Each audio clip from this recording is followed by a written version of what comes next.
Hello नमस्कार साथियों, स्वागत है आप सभी का आपके अपने YouTube channel exam with Ashok में। आशा करते हैं कि आप लोग स्वस्थ होंगे और अपनी तैयारी बढ़िया से कर रहे होंगे। जैसा कि हमारी यूपीएसआई की जो प्रैक्टिस सीरीज चल रही है उसमें आज का जो सेट है सेट नंबर 5 है। इसको करने से फ़ायदा क्या होगा प्रैक्टिस सेट से? तो बेटा आप जो इसको कर लेंगे तो आपको कंसेप्ट हो जाएगा, कंसेप्ट बिल्ड हो जाएगा आपकी, जो बार बार और देख लेंगे किस प्रकार के कैसे क्वेश्चन आते हैं एग्जाम में। ठीक है ना, ये 3 इंपॉर्टेंट बातें हैं और ऐसे अगर आप पढ़ के सिलेबस रख दिए हो तो एक पढ़ोगे दूसरा भूल जाएगा, लेकिन आपको प्रैक्टिस बहुत ज़रूरी है, इसलिए हम प्रैक्टिस करा रहे हैं। तो एग्जाम से पहले आपको प्रैक्टिस करके जाने की ज़रूरत है। चलो, पहला क्वेश्चन क्या कह रहा है कि एक नाव धारा के प्रतिकूल 30 किलोमीटर 3 घंटे में और धारा के अनुकूल 1 घंटे में जाती है। ठीक है, धारा के अनुकूल और धारा के प्रतिकूल, ये समझो कि धारा के प्रतिकूल मतलब धारा की उल्टी दिशा में, कैसे उल्टी दिशा में जा रही है, तो मैं कहूंगा कि ये जो होगी अप स्ट्रीम की बात कर रहा है। तो 30 किलोमीटर 3 घंटे में, तो डिस्टेंस अपॉन टाइम करेंगे तो 3 धाम 30, इसका मतलब 10 किलोमीटर पर आवर। ये क्या है 3 धाम 30? ये अप स्ट्रीम है। धारा के अनुकूल 1 घंटे में जाती है कितना? 30 किलोमीटर। इसका मतलब है कि डाउन स्ट्रीम स्पीड जो है बेटा वह 30 किलोमीटर पर आवर है और जो अप स्ट्रीम है वह 10 किलोमीटर पर आवर है। ठीक, समझ में आई? तो x क्या होता है? धारा की चाल होती है, मतलब सॉरी शांत जल में नाव की चाल होती है, शांत जल में नाव की चाल होती है। तो हम क्या कहेंगे कि d plus you by 2, D plus E by 2, ये फार्मूला है, ये होता है। इसको क्या कहते हैं मैं बता देता हूं। ये क्या होता है? शांत जल में नाव की चाल। ठीक, डी क्या है? Down stream. डी धारा की दिशा में है ना, नाव की चाल, दिशा में नाव की चाल, ये हो गया। यू क्या होता है? धारा के विपरीत दिशा में नाव की चाल, दिशा में नाव की चाल। ठीक, वैल्यू आप पुट कर दो, सीधे आंसर आ जाएगा। बस आप x यहां से निकाल लो। तो क्या करेंगे? 30 10 40 बटे 2 करेंगे तो 30 10 40 हो जाएगा बटे 2, तो 2 पंचे 10, 2 15 30, तो कितना हो गया कि 20 किलोमीटर पर आवर। किलोमीटर में पर आवर में है ना, तो 20 किलोमीटर पर आवर किसकी चाल हो गई बेटा? किसकी चाल हो गई? ये x निकाला, तो x क्या है? शांत जल में नाव की चाल है ये। ठीक है ना, कह रहा है कि यदि नाव शांत जल में 60 किलोमीटर की दूरी तय करती है, तो 60 किलोमीटर मतलब आप जानते हैं कि डिस्टेंस इक्वल टू क्या होता है? Speed into time. तो 60 किलोमीटर दूरी जा रही है किस स्पीड से? 20 किलोमीटर पर आवर की स्पीड से जा रही है। तो कितना टाइम लगेगा? तो 20 23 60, तो कितना लग जाएगा? 3 आवर लगेगा यहाँ पे टाइम। ठीक है ना, so option B is the right answer. Clear है बात? तो ये बात मैंने फार्मूले के तौर पे और समझा दी आपको। आगे चलते हैं।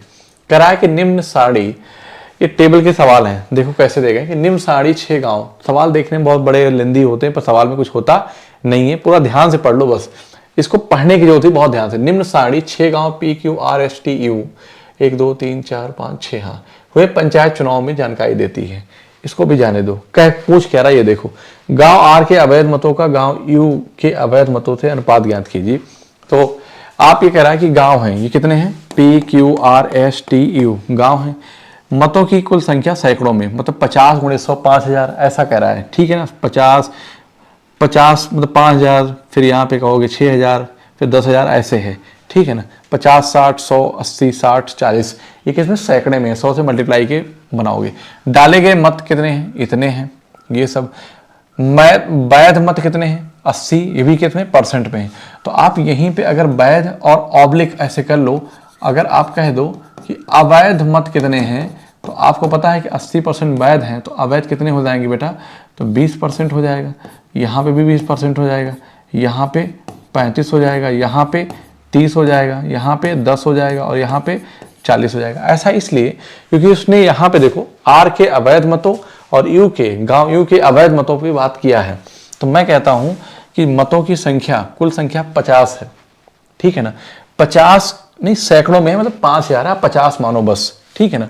तो मैं कहता हूं किसके लिए, आर के लिए। तो आप फोकस कहां करेंगे बेटा, सिर्फ और आर और यू पे फोकस करेंगे। तो आर में 100 थे, 100 में डाले गए मत कितने, 65, तो 65 पड़े, कितने पड़ गए, 65 पड़े। अब 65 का 35% अवैध है, 65 का 35% क्या है, अवैध है। निकालो नहीं, परसेंट उसको मत कन्वर्ट करो, अभी रेशियो लेना है, कट जाएगा। फिर आगे ध्यान दो, यू में क्या कह रहा है कि यू के में कितने वोट है, 40 मानो, और 40 में 40 सिर्फ 40 वोट है, उसका 90% कितना हो जाएगा, 36 हो जाएगा। और 36 का 40% है ना, तो 36 का आप 40% निकालोगे तो ये परसेंट से परसेंट कट जाएगा, ठीक है ना। और किससे कटेगा, 5 अठे 40 और 5 13 65 है ना। तो 8 6 48 के 8 और 8 3 24 4 28, इसका मतलब लास्ट में 8 आएगा, वो भी 288। तो एक ही ऑप्शन में 288 दिख रहा है, तो पहला आ जाएगा 455 × 288। आप गुणा कर लीजिए, 13 5 65 के 5, 13 5 65 के 5 हासिल 6, 13 6 78, सॉरी 13 चौको 13 3 39 है ना, 39 6 कितना हो जाएगा, 45। तो 455 ये आ गया और 288 ये आ जाएगा। So option B is the right answer. आसान था कि नहीं, इसको घबराने की जरूरत नहीं होती, आप सवाल पढ़िए ध्यान से बस। चलो इस सवाल को देखो, ये भी टेबल का ही सवाल है कि निम्न तालिका भारत के 8 विभिन्न राज्यों में वार्षिक वर्षा की मात्रा को इंच में दर्शाती है। कितने राज्यों में तुरंत बाद वर्षों में वार्षिक वर्षा की मात्रा में लगातार 2 बार देखी गई वृद्धि लगातार 2 बार देखी। कौन सा ऐसा जो वर्ष है, इसे ये गांव है आपकी, क्या कह रहा है कि राज्य है, सॉरी TA, मतलब मान लो तमिलनाडु, असम है ना, मध्य प्रदेश, नागालैंड, कर्नाटक है ना, पंजाब और दिल्ली, राजस्थान, ऐसा कुछ भी कह दो, ये नाम है राज्य के। वो कहता है कि कितने ऐसे राज्य हैं कि मतलब लगातार 2 वर्षों में वृद्धि हुई है, किसके, वर्षा की।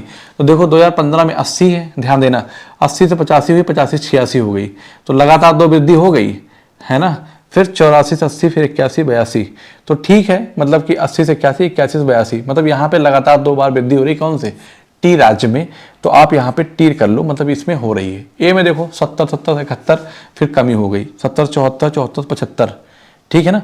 देखो 70 से 74, 74 से 75, लगातार 2 वर्ष में वृद्धि हुई, इसका मतलब आपका ये भी हो गया। 98 95 घट रही है, बढ़ रही है, फिर बराबर है, फिर बढ़ी, फिर बराबर है, तो ये नहीं है, ठीक। एंड 78 77 घट गई, फिर घटा, फिर घटा, फिर घटा, ये नहीं है, ठीक। और क्या होगा कि 68 69, फिर यहाँ घट गया, 67 बराबर हो गया, 68 70, तो 67 से 68 है, 68 से क्या हो गया, 70 हो गया। लगातार पहले देखो, लगातार 19 से 20 में, फिर 20 से 21 में, लगातार 2 वर्षों में क्या हुई, वृद्धि हो गई। तो के में भी हो गई, इसका मतलब है क्या कि बेटा यहाँ भी हो गई, ठीक। पी में देखो 65 से 60 घट गई, 60 से 66, 66 67, लगातार 60 से क्या हो गया, 66, 66 से 67, लगातार 2 वर्षों में वृद्धि हुई। फिर यहाँ पे अब आगे में नहीं देखना, तो पी आ जाएगा, मतलब कहने का है कि ये भी रहेगा, 4 हो गया, ठीक।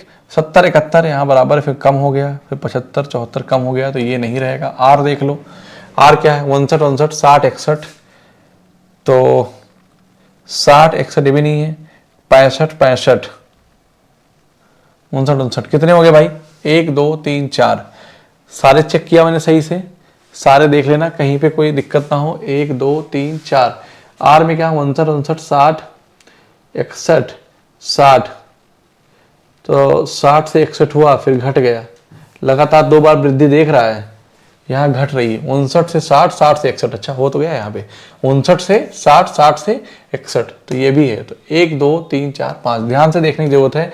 इसका मतलब 5 ऐसे राज्य हैं जहां पे लगातार 2 वर्ष में वर्षा में वृद्धि हो रही है लगातार, ठीक है।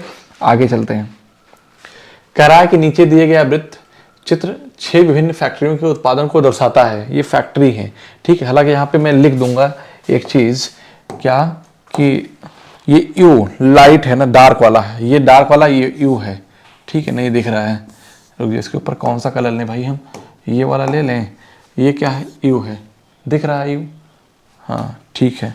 और ये कहाँ है, ये पी है, ये क्या है बेटा, पी है, यहाँ ना लिखूँ मैं, यहाँ लिख दूँ, ये यू है, ये पी है, और ये वाला क्या है, ये क्यू है, ध्यान रखना। और ये क्या है बेटा, ये आर है, और ये वाला S है और ये क्या है, T है।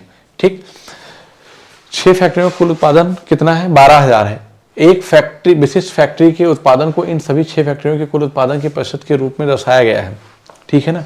कह रहा है कि मान लो कि एक विशिष्ट फैक्ट्री J1 है, P तथा R के औसत उत्पादन का मान है, मतलब J1 बराबर जो होगा P तथा R, P कितना है 12 है और 30, 12 30 कितना हो जाएगा 42, और 42 का जब रेशियो लेंगे, अनुपात का औसत लेंगे तो कितना हो जाएगा 21 आ जाएगा। इसका मतलब है कि जो J1 बनेगा वो कितना हो जाएगा 21 आ जाएगा।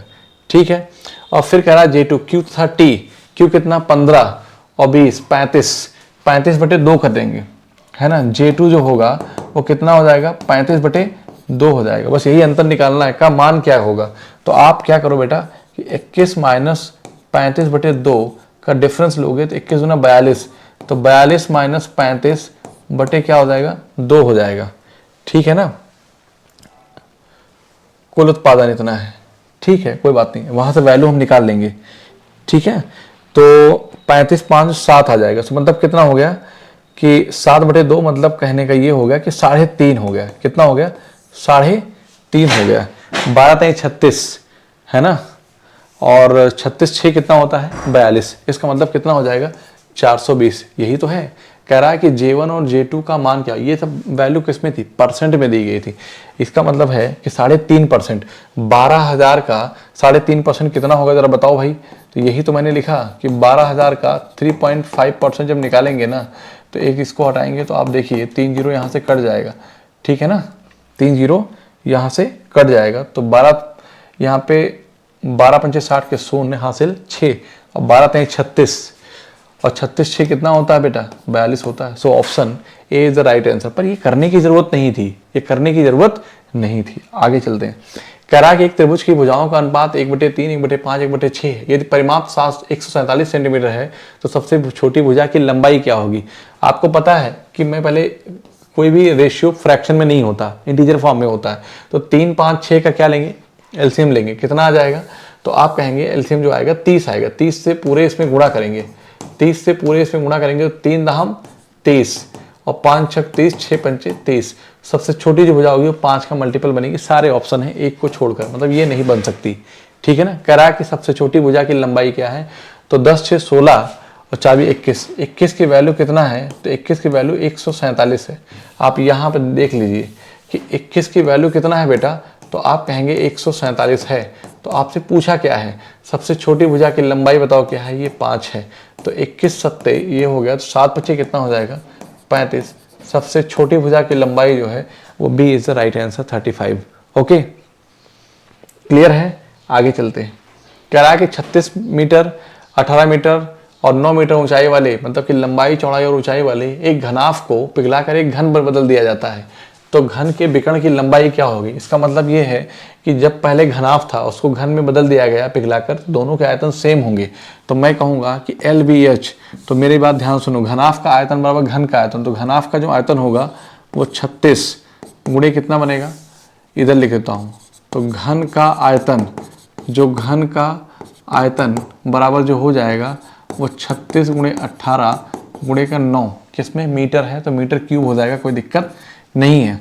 घन का आयतन, अगर घन की भुजा, अगर यदि ऐसा मान लो, यदि घन की जो भुजा है ना बेटा, घन की जो भुजा है वो a है, तो उसका आयतन क्या हो जाएगा a क्यूब हो जाएगा घन का।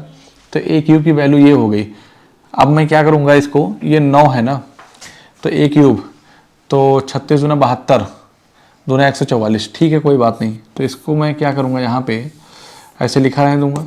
तो a की वैल्यू कितना आ जाएगी, तो आप कहेंगे ये तो 36 गुणे 18 गुणे 9 है। ठीक है ना। तो a की वैल्यू जो होगी वह क्यूब रूट में आ जाएगी यहाँ पे। ठीक, तो 36 को 9 गुणे 4, ठीक है ना, और 2 गुणे 9 गुणे 9, मतलब 36 को 9 गुणे 4 लिख दिया, 18 को 2 9 18 लिख दिया, 9 को 9 लिख दिया। तो 1 9 ये, एक हाँ, और 1 9 ये, 1 9 ये बाहर आ जाएगा। आप कहेंगे यस सर बाहर आ जाएगा, कोई दिक्कत नहीं है, ये क्यूब रूट में है। तो ये 9 बाहर आ गया और 4 दूने 8 में 2 बाहर आ जाएगा। इसका मतलब कितना हो गया 18 आ गया। और घन का विकर्ण क्या होता है बताओ भाई, घन का विकर्ण होता है a√3। कह रहा है घन के विकर्ण की लंबाई ज्ञात कीजिए। तो याद रखना कि घन का जो विकर्ण होता है ना बेटा, वो क्या होता है, a√3 होता है। फॉर्मूला पता हो, ए की वैल्यू आपने निकाल लिया, यहाँ पे ए की वैल्यू कितना निकाला, 18। तो ये क्या हो जाएगा, 18√3, और भी किस में आ जाएगा, मीटर में आ जाएगा, सारी यूनिट मीटर में है। So option A is the right answer. Clear बात, समझ में आया कि नहीं आया? आगे चलते हैं। कह रहा है कि दो संख्याओं के वर्गों का योगफल 146 है और उनमें से एक का वर्गमूल 5 है, तो अन्य संख्या क्या है, का घन क्या है? तो अन्य संख्या मान लो आप x है, क्या है, x है, एक तो पता ही है, ठीक है ना। तो कह रहा है कि उनमें से एक का वर्गमूल 5 है ना। अगर एक संख्या उसका वर्गमूल मैंने 5 ले लिया, तो अगर उसका मैं क्या करूं, स्क्वायर करूं, स्क्वायर, इसका मतलब संख्या क्या थी, वो 5 थी, संख्या क्या थी, 5 थी। तो मैं कहता हूं एक संख्या 5 है, दूसरी संख्या ये है, तो दोनों का एक संख्या, मतलब उनमें से एक का वर्गमूल 5 है। अगर मैं कहने का x कहा, तो x का वर्गमूल लो तो क्या हो जाएगा, आप कहेंगे सर वर्गमूल हो गया। अगर मैंने 5 लिखा, संख्या 5 है, मैंने कहा इसका वर्गमूल लो तो क्या हो जाएगा, ये हो गया। इसका मतलब संख्या कितनी है, वो संख्या, एक संख्या जो है ना, वो एक सवाल में समझना है यही बात, एक संख्या जो है वो कितनी है, 5 है। समझ में आया? तो अब आपको पता चल गया कि एक संख्या 5 है और अन्य संख्या क्या है, x है। तो 5 का स्क्वायर प्लस x स्क्वायर, कह रहा है कि दो संख्याओं के वर्गों का योगफल कितना है, 146 है। ठीक, तो x स्क्वायर की जो वैल्यू निकालूंगा तो 146 करूंगा, माइनस का कितना करूंगा, 25 कर दूंगा, ठीक है ना। तो 6 में से 5 गया 1, 4 में से 2 गया 2, तो ये हो गया। तो x स्क्वायर की वैल्यू ये है, तो x की वैल्यू क्या आ जाएगी, 11 ग्रेहम 121। कितना हो जाएगा, 11 ग्रेहम 121। अरे भाई, दो संख्याओं के वर्गों का योग, पहली संख्या आपने संख्या पता कर लिया है 5, सारा खेल इसमें क्वेश्चन में क्या था, संख्या का ही था। दूसरी अन्य संख्या क्या है, x माना है, दोनों के वर्गों का ये सम 146 है। तो हमने यहाँ पे x की वैल्यू निकाल लिया, कितना आ गया, 11 आ गया। अब हमसे पूछा क्या है कि अन्य संख्या का घन क्या होगा, 11 का क्यूब। इसका मतलब है कि आपसे 11 का क्यूब पूछा है, 11 क्यूब 1331 होता है। अन्य संख्या का क्यूब पूछा है, तो 1331 बन जाएगा। इसका मतलब है कि 11 का क्यूब बताना है, तो आप कहेंगे सर कि 1331 हो जाएगा। So option C is the right answer. Okay, आगे चलते हैं। निम्नलिखित आकृति में यदि L पैरेलल M, मतलब कि ये दोनों क्या है, समांतर हैं, तो A और B द्वारा चिन्हित कोणों की माप ज्ञात करें। तो इसका मतलब आपसे ये वाला पूछा है और ये वाला पूछा है। क्लियर है बात? तो मेरी बात ध्यान समझना। अगर देखो ऐसे दो समांतर लाइन है, इसको एक स्लैंट लाइन तिरछी रेखा कट करती है, तो ये और ये कोण बराबर होंगे, ये और ये बराबर होगा, ठीक है ना। समझ बात आ रही है? इसका मतलब ये 110 है, तो ये वाला भी कितना होगा, 110 होगा। और जब 110 है मतलब ये 70 होगा, तो ये भी 70 हो जाएगा। ए, तो ए कितना मिल गया, जगह नहीं वहां बेटा, नहीं लिख रहा हूं, ए कितना बन जाएगा, 70 बन जाएगा, ठीक है ना। और यहीं पे देखो बन जाएगा क्या,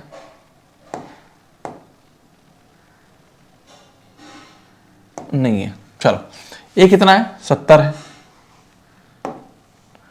ठीक है।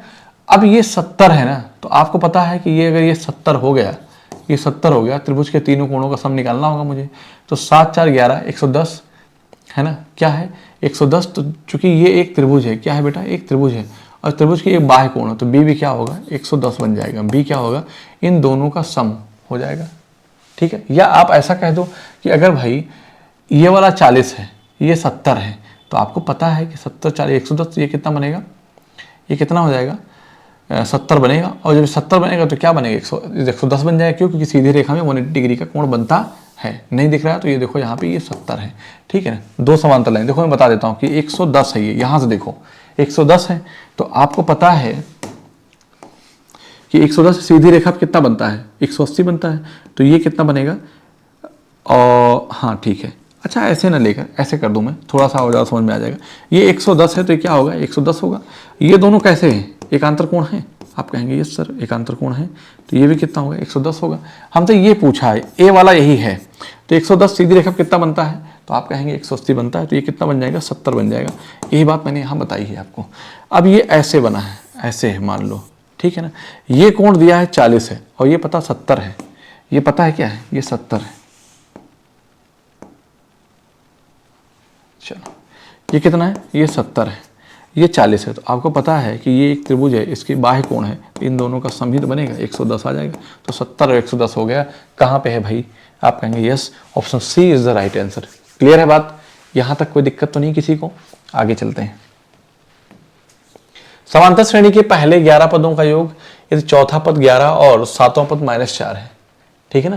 कुछ समांतर श्रेणी है, मतलब कि एपी सीरीज है, उसमें कह रहा है कि समांतर श्रेणी के पहले 11 पदों का योग क्या है, मतलब कि n की वैल्यू कितना दिया है, n की वैल्यू 11 दे रखा है।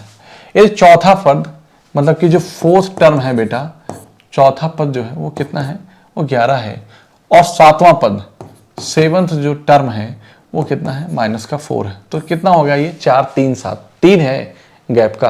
तो मैं कहूंगा इनके अंतर कितने का, इनके बीच में अंतर कितने का है? तो आप कहेंगे सर 15 का अंतर है। तो 15 को जब मैं 3 से डिवाइड करूंगा तो आप कहेंगे 3 बटे 15 -5। इसका अंदर कॉमन डिफरेंस जो है ना, डी की वैल्यू कितना है, -5 है। याद रखना, डी की वैल्यू -5 है, ठीक है ना। समांतर श्रेणी के पहले 11 पदों का योग क्या होगा? तो आप जानते हैं, हाँ, यदि आपको 11वां पद निकालना है, आप दो तरीका है। एक तो ऐसे फॉर्मूला लगाते हैं, Sn = n/2 a + l करते हैं बेटा, ये कर देते हैं। एक हम क्या लिखते हैं कि Sn = n/2 2a + n-1 × d। मतलब दोनों केस में आपको a चाहिए, d निकाल लिया है, आप a निकाल लो यहां से। तो आपको पता है कि ये -5 होता गया है, ठीक है ना। तो पहला पद जो आएगा, डिफरेंस कितने का है, 3 का है। तो 5 दे 15, 15 11 कितना हो जाएगा? जो फर्स्ट टर्म होगा वो कितना हो जाएगा, वो 26 हो जाएगा। कितना बनेगा? 26 बन जाएगा। तो आप वैल्यू उठा के पुट कर दो यहाँ वाले पे, एल नहीं निकालना हो, फिर तो मुझे आगे वो भी निकालना पड़ेगा। तो मैं यहाँ से कर देता हूँ, एन की वैल्यू कितना है बेटा, एन 11 है, तो मैं 11/2 ही लिखूंगा।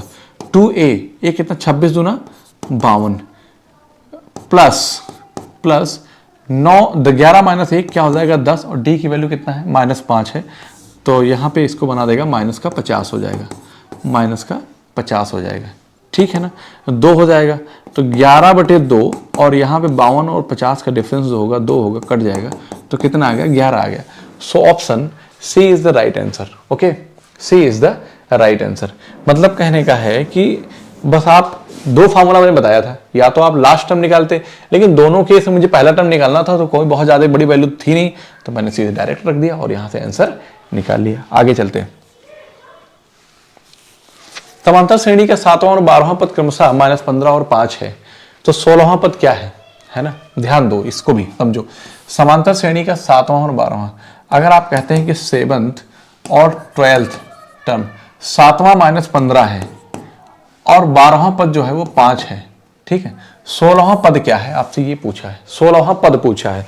ध्यान देना, 16th टर्म पूछा है, कोई समूह नहीं पूछा है। आप बताइए मुझे कि 7 5 12 कितने टर्म का गया है, 5 का। अंतर कितने का है, अंतर कितने का है?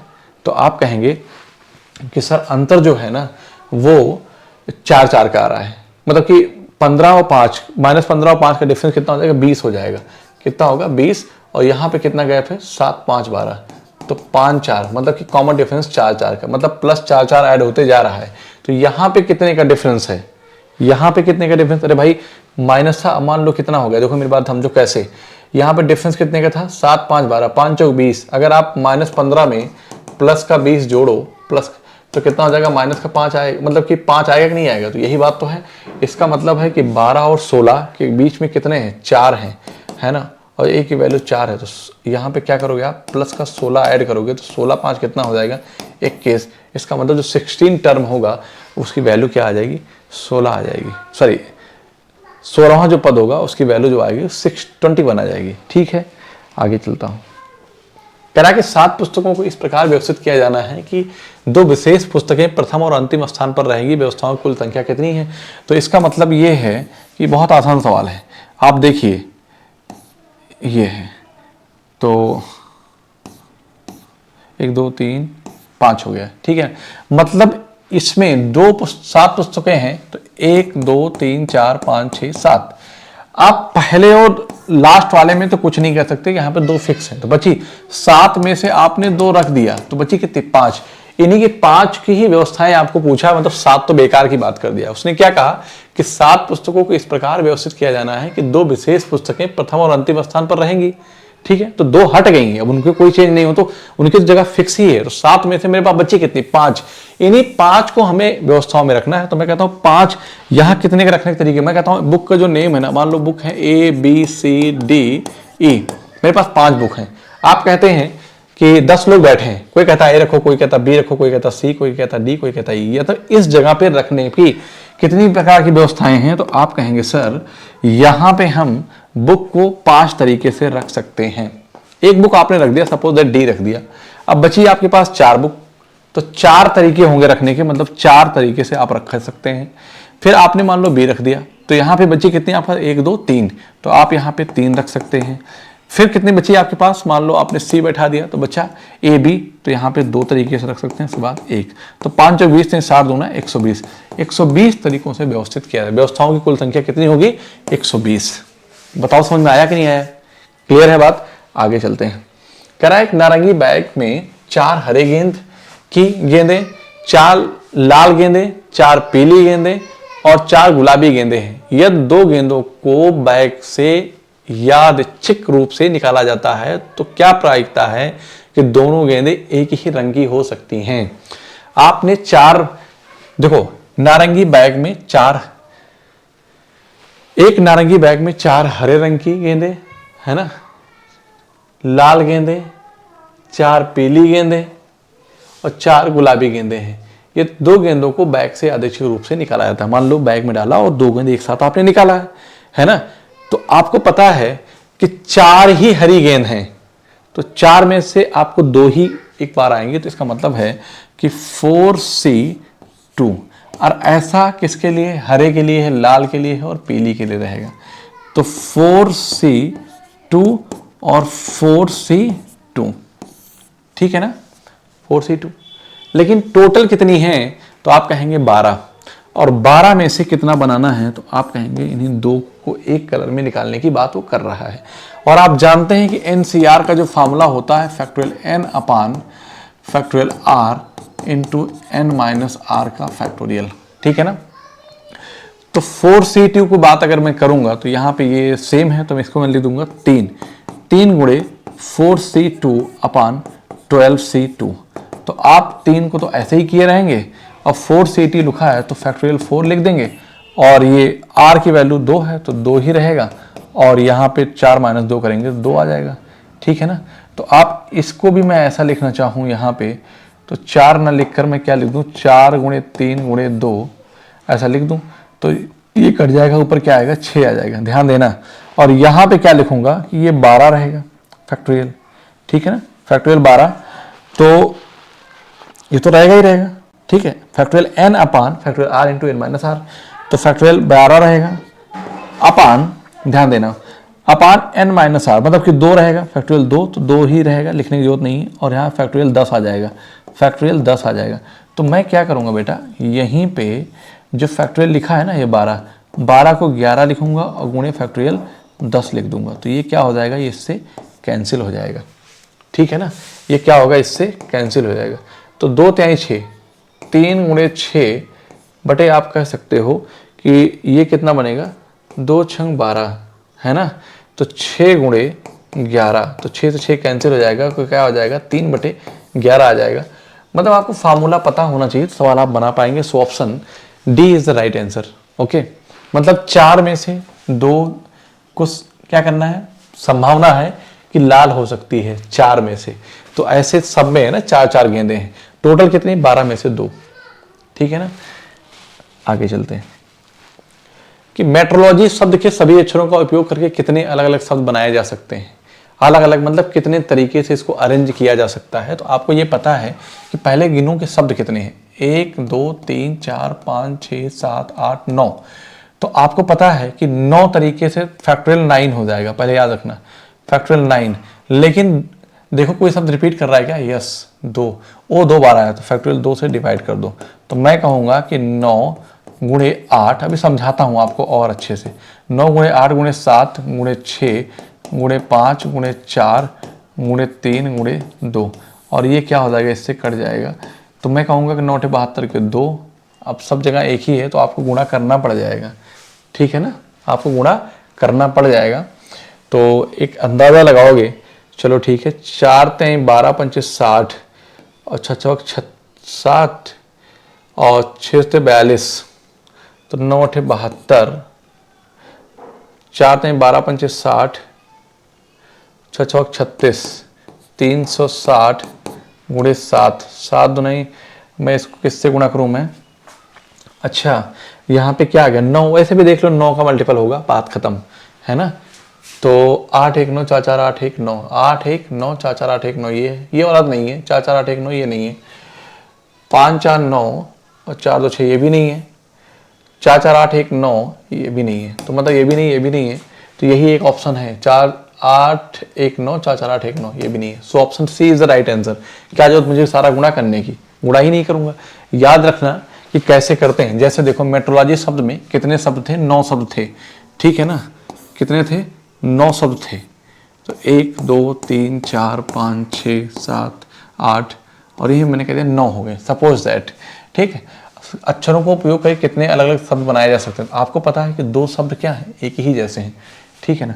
अब मान लो कि इस जगह पे मैं कितने शब्द को रखूं, तो आप कहते हैं सर यहाँ पे 9 शब्द हैं, 9 हैं, लेकिन 2 एक जैसे थे, इसे फैक्टोरियल 2 से हमें क्या किया, डिवाइड किया, तो फैक्टोरियल 9, मतलब पहले क्या रखूंगा, यहाँ पे 9 तरीके हैं रखने के, एक रख दिया, बचा कितना 8, फिर बचा कितना 7, फिर 6, फिर 5, फिर 4, फिर 3 2 1, तो फैक्टोरियल 9 हो गया। लेकिन ओ जो है 2 बार आया था, इसे 2 से डिवाइड किया गया था, ठीक है।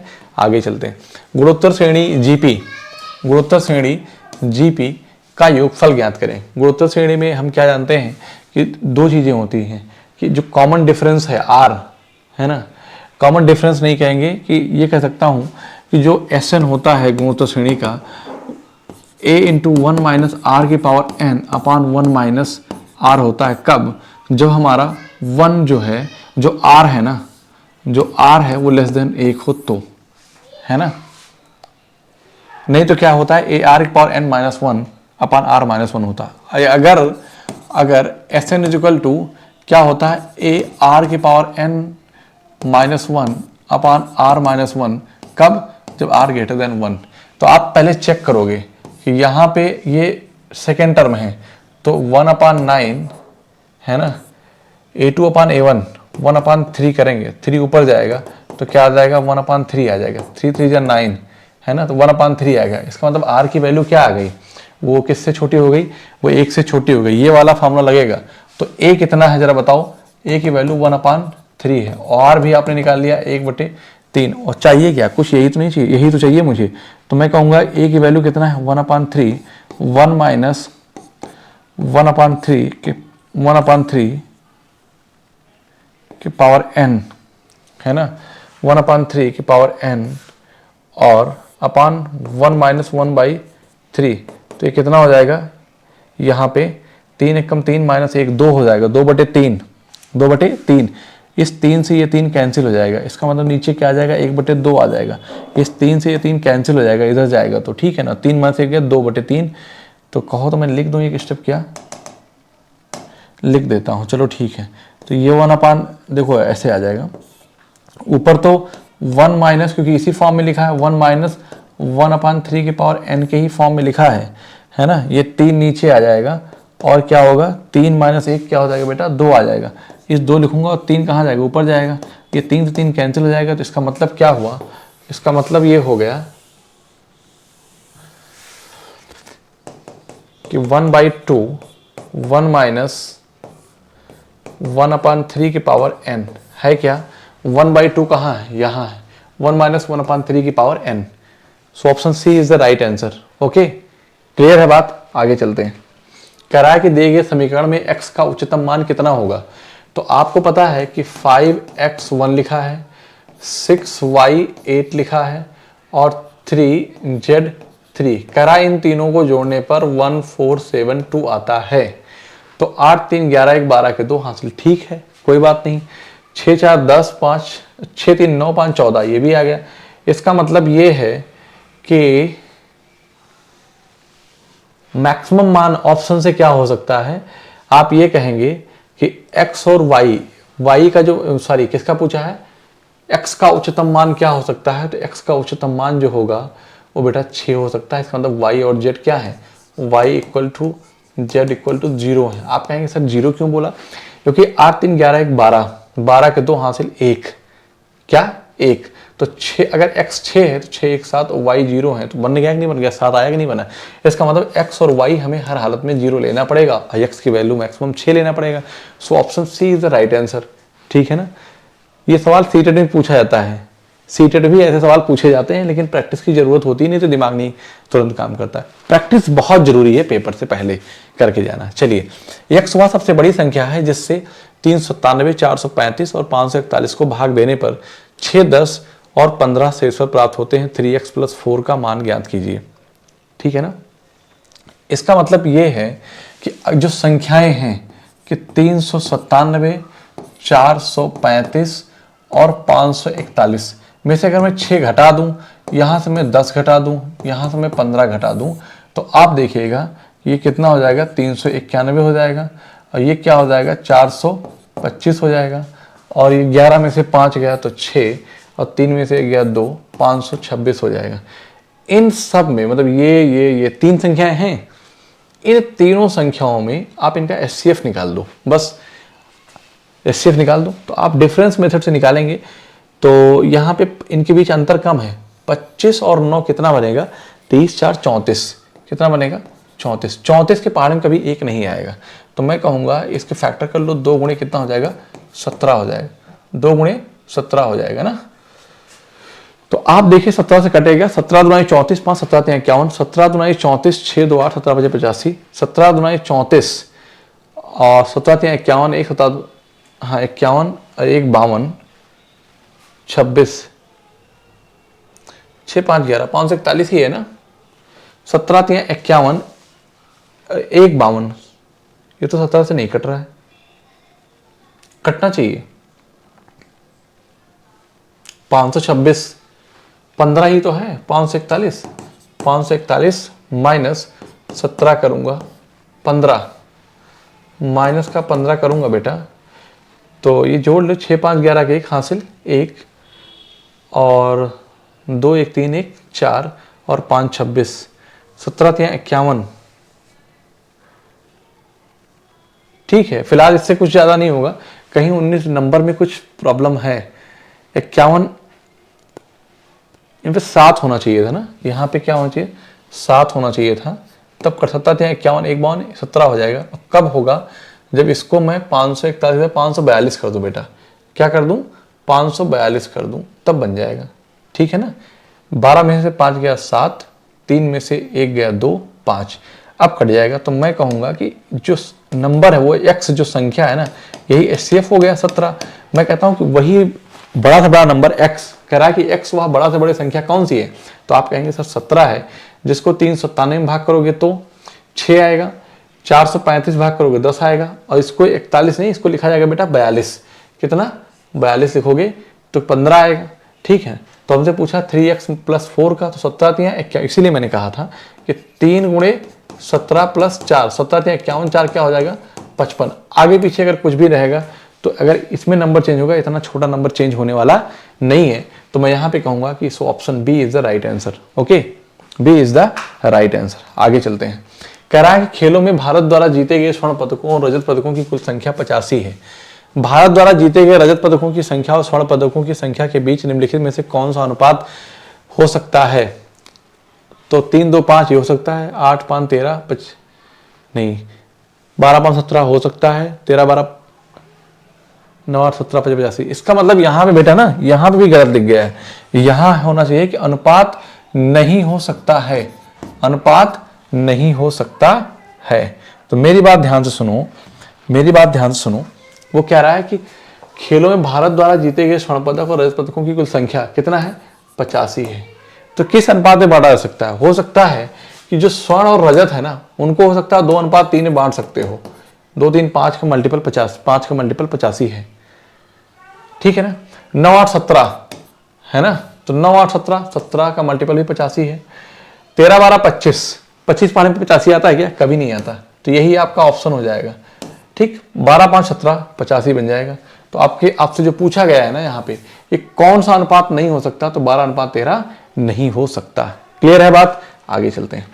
कह रहा है कि पहले 2 वर्षों के लिए साधारण ब्याज दर 6.5% वार्षिक है, अगले 3 वर्षों के लिए यह 10% वार्षिक था, 5 वर्ष से अधिक की अवधि के लिए यह 12% वार्षिक है। यदि एक व्यक्ति को 7 वर्षों के बाद मिश्रधन के रूप में 1,42,200 मिलते हैं तो उसने कितनी धनराशि का निवेश किया था। इसका मतलब है ना कि साधारण ब्याज की दर पर निवेश किया था बेटा। तो 2 वर्षों के लिए 6.5%, 6.5 सिंपल इंटरेस्ट कितना हो जाएगा, 6.5 गुणे 2 मतलब हो जाएगा 13%। ठीक है ना, ध्यान देना 13% प्लस 3 वर्षों के लिए 30%। ठीक है ना, लेकिन 5 के बाद जो रहेगा, 5 वर्षों से अधिक अवधि के लिए 12%। 7 वर्ष किया, 2 वर्ष अधिक है तो 12 गुना 24% हो जाएगा। कितना हो जाएगा, 24% आ जाएगा। इतने की जो वैल्यू है, कह रहा है कि मिश्रधन के रूप में 1,42,200 मिलते हैं। ठीक है ना, तो मेरी बात ध्यान सुनिए कि जब इतना हो गया तो ये तो आपको क्या मिला, साधारण ब्याज मिल गया। ठीक है, ये अमाउंट है, तो मैं यहां पे ये लिखूंगा कि पहले इसको जोड़ लो, 4 3 7 जोड़ लो बेटा, कितना हो जाएगा 7, 4 3 7, 3 2 5 1 6, 67% की वैल्यू मतलब ब्याज मिलेगा। लेकिन ये अमाउंट है तो मैं कहूंगा कि 167% की जो वैल्यू है ना वो कितनी है, तो आप कहेंगे 1,42,200 है, 1,42,200 है। तो 100% की वैल्यू क्या होगी, बस आपको यही बताना है। ठीक है ना बात? आप कहेंगे सर कोई दिक्कत नहीं है, तो 1,42,200 को जब 167 से कट करोगे तो बेटा ऐसे सवालों को क्या करते हैं, यहाँ पे 167 का टेबल तो आपको याद है नहीं, तो ये 2 जीरो यहाँ लेकर चले आओ। तो मैं क्या कहूँगा बेटा कि चलो ठीक है, ये इसके साथ चलाएगा तो 14/22 को 167 से भाग करूँगा तो यहाँ मुझे मिल जाएगा 16/8 मतलब 8 बार जाएगा, सारे ऑप्शन 8 है। चलो ठीक है, चेक कर लेता हूँ।